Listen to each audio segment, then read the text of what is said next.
नमस्कार दोस्तों, आज है 6 मई 2026 और हम बताने जा रहे हैं आज की मायावती जी से जुड़ी 10 बड़ी खबरें। लेकिन आज की सबसे बड़ी खबर यह है कि मायावती ने गैस के बढ़ते दामों पर मोदी सरकार पर तंज कसा है, जिससे मोदी सरकार हैरान है। अब इसकी पूरी जानकारी क्या है आपको आगे पता चलेगी, इसलिए वीडियो को पूरा देखें। और अगर आप मायावती जी से जुड़ी हर खबर सबसे पहले जानना चाहते हैं तो अभी चैनल को सब्सक्राइब कर लीजिए। तो अब शुरू करते हैं। पहली बड़ी खबर, बहुजन समाज पार्टी की राष्ट्रीय अध्यक्ष मायावती ने पेट्रोल, डीजल और रसोई गैस की बढ़ती कीमतों को लेकर केंद्र और राज्य सरकारों पर निशाना साधा है। उन्होंने कहा कि लगातार बढ़ती महंगाई का सबसे ज्यादा असर गरीब, मजदूर और मध्यम वर्ग पर पड़ रहा है।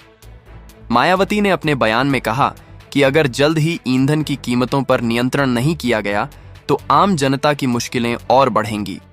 बीएसपी की तरफ से यह भी कहा गया कि महंगाई के कारण गांव और छोटे शहरों में रहने वाले लोगों का बजट पूरी तरह बिगड़ चुका है। राजनीतिक जानकार इस बयान को 2027 यूपी चुनाव की तैयारी से जोड़कर देख रहे हैं, क्योंकि बीएसपी लगातार गरीब और बहुजन वर्ग के मुद्दों को उठाने की कोशिश कर रही है।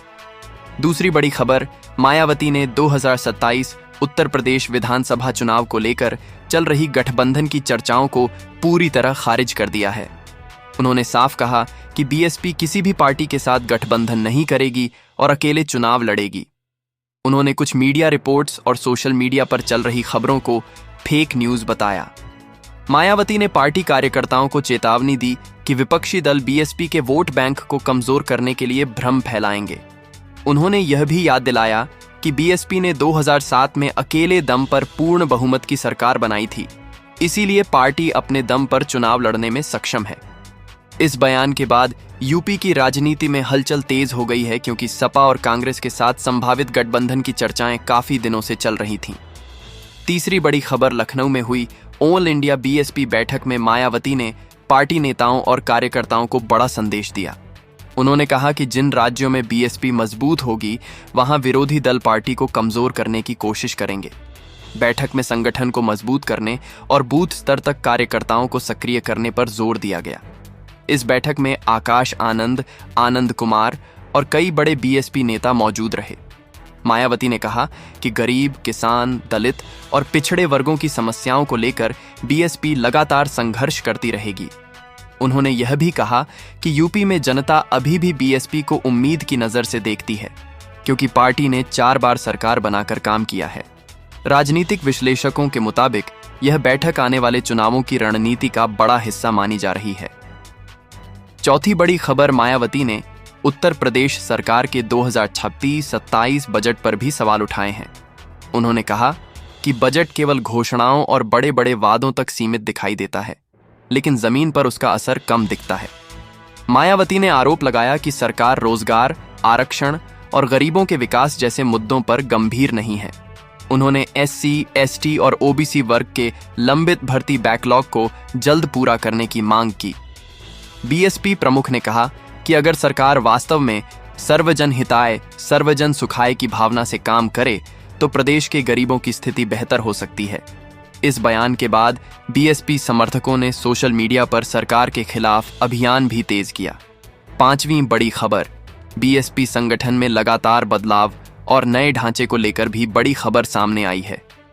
मायावती ने पार्टी को राष्ट्रीय स्तर पर मजबूत करने के लिए नए जोन बनाए हैं और कई नेताओं को नई जिम्मेदारियां दी गई हैं। संगठन को बूथ स्तर तक सक्रिय करने के लिए भाईचारा कमेटियों और बहुजन वॉलंटियर फोर्स को दोबारा मजबूत करने का निर्देश दिया गया है।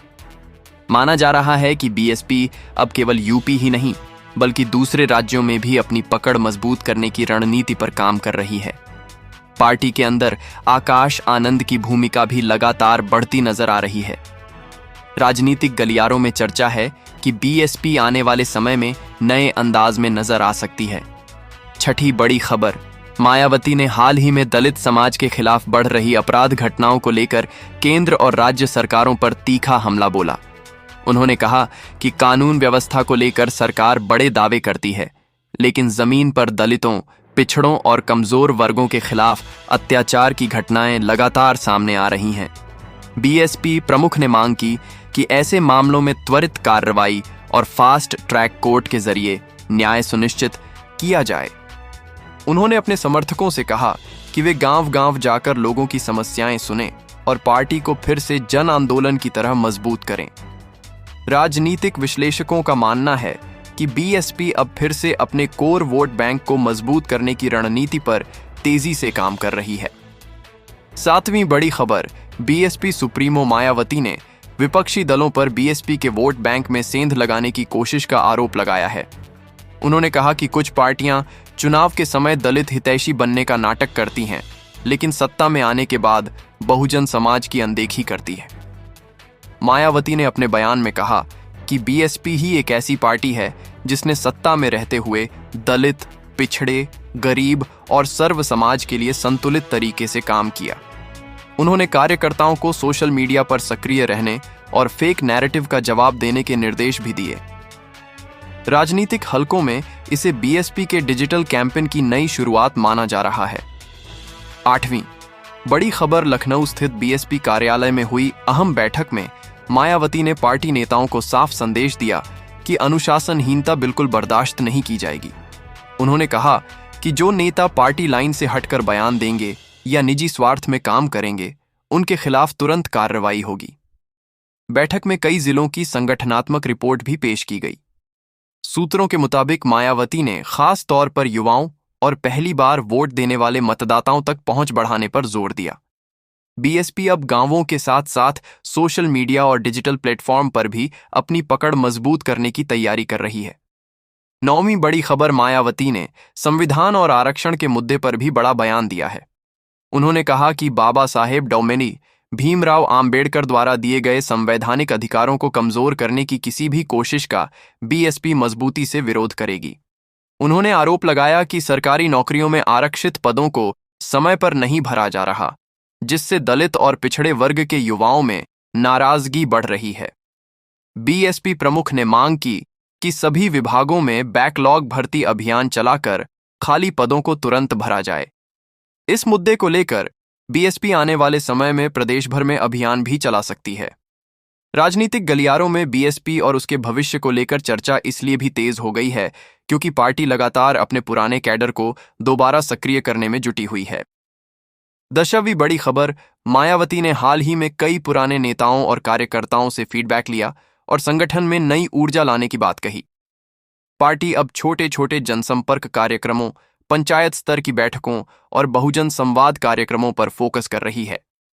बीएसपी के अंदर यह संदेश दिया जा रहा है कि 2027 विधानसभा चुनाव पार्टी के लिए करो या मरो जैसा चुनाव साबित हो सकता है। इसी वजह से संगठनात्मक स्तर पर लगातार बदलाव और बैठकों का दौर जारी है। उत्तर प्रदेश की राजनीति में एक बार फिर बड़ा सियासी तूफान उठ चुका है। बहुजन समाज पार्टी की राष्ट्रीय अध्यक्ष मायावती ने बढ़ती महंगाई को लेकर केंद्र और राज्य सरकार पर ऐसा हमला बोला है जिसकी चर्चा अब गांव से लेकर सोशल मीडिया तक हर जगह हो रही है। पेट्रोल, डीजल, गैस सिलेंडर, दाल, तेल, सब्जियां और रोजमर्रा की चीजों की कीमतों ने आम आदमी की कमर तोड़ दी है। इसी मुद्दे को लेकर मायावती ने कहा कि गरीब और मध्यम वर्ग सबसे ज्यादा परेशान है, लेकिन सरकार केवल बड़े बड़े भाषण देने में व्यस्त है। और दोस्तों, आज की इस खास रिपोर्ट में हम आपको बताएंगे कि आखिर मायावती ने ऐसा क्या कहा जिससे राजनीति में हलचल मच गई, क्यों बीएसपी इस मुद्दे को बड़ा जन आंदोलन बनाने की तैयारी कर रही है और क्यों आने वाले समय में महंगाई यूपी की राजनीति का सबसे बड़ा मुद्दा बन सकती है। वीडियो को अंत तक जरूर देखिए और अगर आप चाहते हैं कि ऐसी ही बड़ी राजनीतिक खबरें आपको सबसे पहले मिलती रहें तो चैनल को सब्सक्राइब करके बेल आइकन जरूर दबा दीजिए। देश में महंगाई का मुद्दा नया नहीं है, लेकिन पिछले कुछ महीनों में जिस तरह रोजमर्रा की चीजों के दाम बढ़े हैं, उसने आम जनता की जिंदगी मुश्किल कर दी है। गांवों में रहने वाले मजदूर और किसान हों या शहरों में नौकरी करने वाले लोग, हर कोई परेशान दिखाई दे रहा है। रसोई गैस की कीमतें कई परिवारों के लिए बोझ बन चुकी हैं। पेट्रोल और डीजल महंगा होने से ट्रांसपोर्ट महंगा हुआ और उसके साथ हर चीज के दाम बढ़ते चले गए। ऐसे माहौल में मायावती का बयान सीधे जनता के दर्द को छूता हुआ दिखाई दे रहा है। मायावती ने अपने बयान में कहा कि सरकार को गरीबों और मजदूरों की चिंता करनी चाहिए। उन्होंने कहा कि अगर महंगाई इसी तरह बढ़ती रही तो गरीब परिवारों का घर चलाना मुश्किल